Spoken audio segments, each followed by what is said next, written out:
Welcome to the first edition of our new weekly international roundup, where we talk about some of the big things that happened over the last week in international football. First up, Iceland has hired Arnar Gunnlaugsson as their new manager. Arnar has taken Víkingur Reykjavik into Europa Conference League.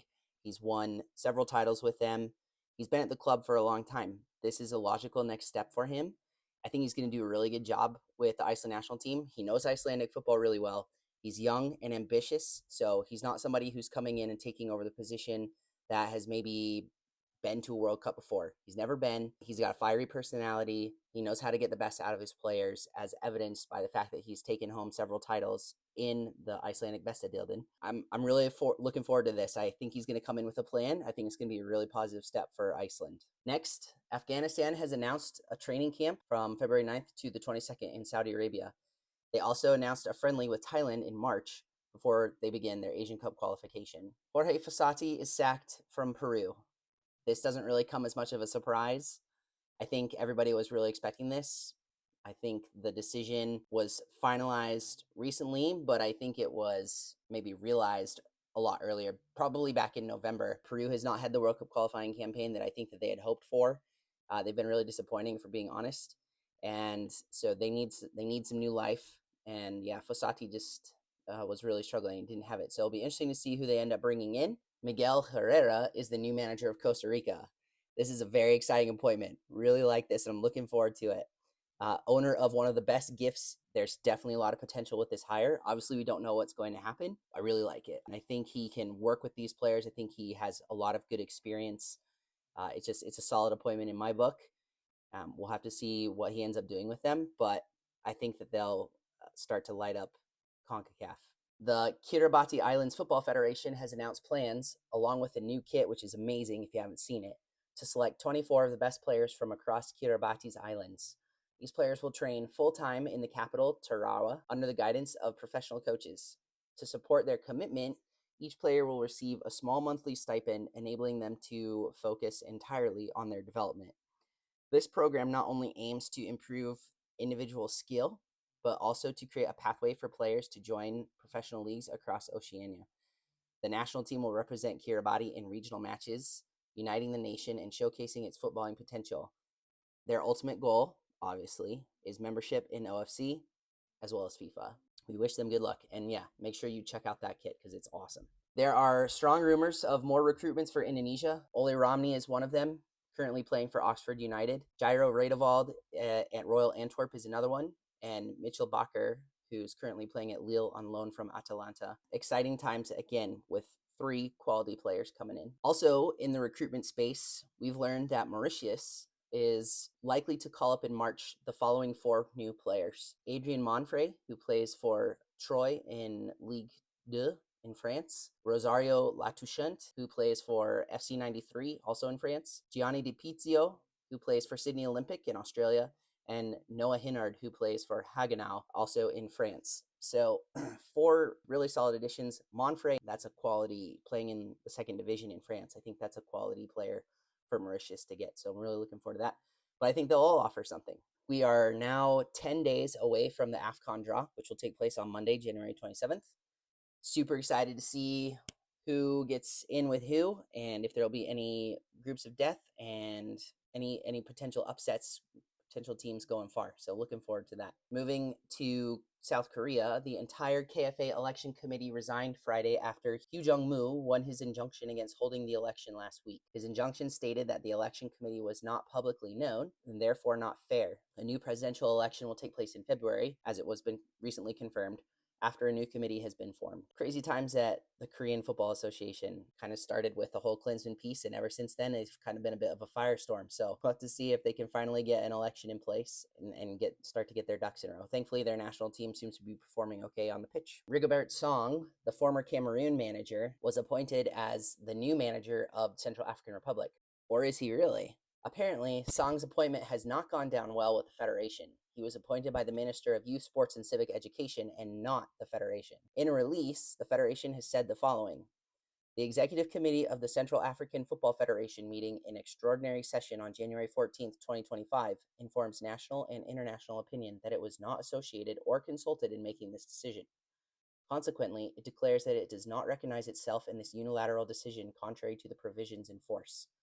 Decisions concerning the recruitment of members of the management structures must remain among the rights and skills reserved solely to the executive committee of the federation. Essentially, what's happened here is the government has stepped in and implemented who they think should be manager without the okay of the federation. In other countries, like Congo Republic, FIFA was threatening to get involved because of government interference. So is FIFA going to do the same thing here for the Central African Republic? In terms of the actual appointment, I don't know.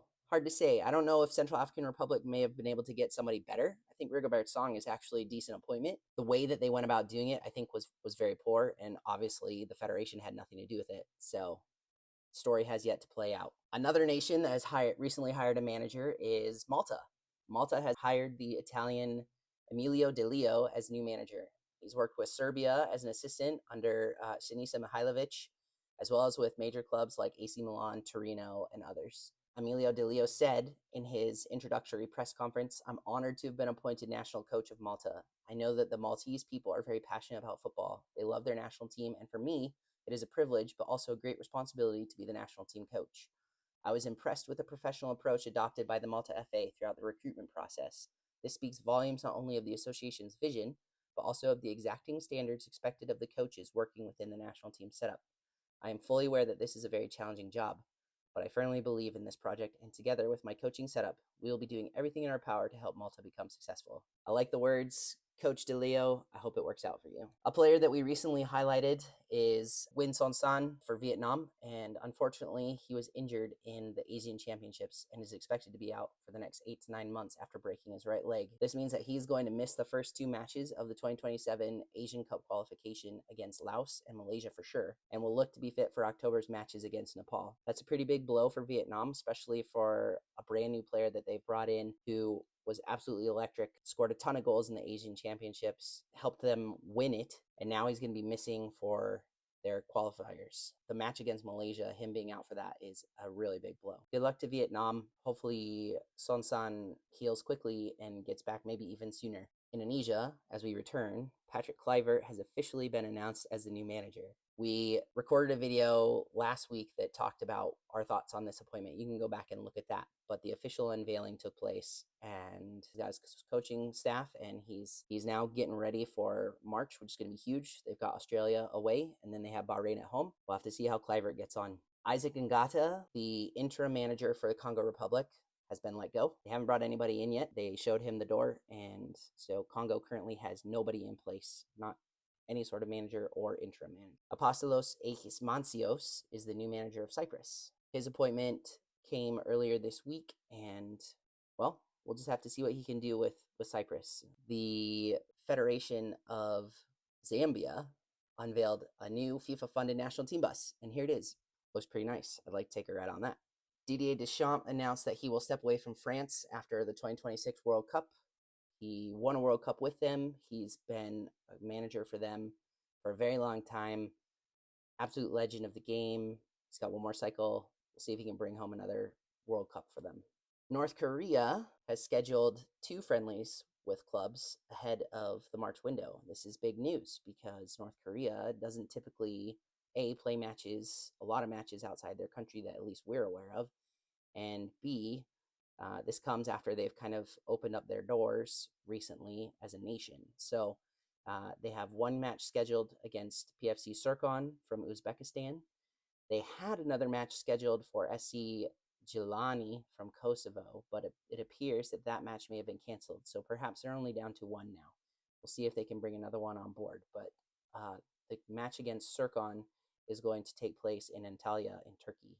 Vanuatu has released their manager, Juliano Antonio Schmeling, citing financial woes. According to the media in Vanuatu, they had brought on Coach Schmeling for at least another year, but the federation seems to have run into some financial issues, and because of that, they've had to let him go early. And he expressed his disappointment at that, but at the same time, he was very gracious in leaving and saying that he wishes the federation all the best. So Vanuatu is in the market. The brand new Greenland away kit was launched earlier today by Hummel, and if you haven't seen this yet, you should go check it out, or check out the picture that we're about to show you, because it looks really cool. They modeled it after an iceberg, go figure. And so it's this really nice light blue, white mixture of color. And yeah, it's fantastic. I think it's going to be a hot seller for sure. Greenland is currently applying to CONCACAF for membership. We'll see if they can get in. If they can get into CONCACAF, then perhaps maybe some years down the road, maybe they'll be able to get into FIFA. CONCACAF first. Let's see if it happens. Finally, it was announced earlier today that Belgium has released Domenico Tedesco as their manager. He didn't have a great Nations League campaign with them. I think they decided that they wanted to go in a different direction.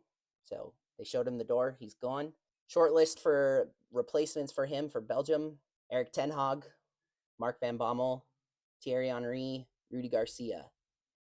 There are 4 names that I think we'll see definitely in the mix. My money right now is on Thierry Henry. I think Mark van Bommel would be a really good hire as well. Ten Hag could do a job too. So Belgium definitely has a talent pool. I think their golden generation is kind of past now, so they're in this reestablishment phase. It'll be interesting to see what they can end up doing. Don't get us wrong, they definitely have plenty of bite and can still do some damage. It's just, I think that they're past their prime. That's it for this edition of International Weekly Roundup. This is our first episode. It's a little bit long. The next episodes will be shorter. We hope you enjoyed it. Let us know in the comments what you think or if we missed anything. Peace.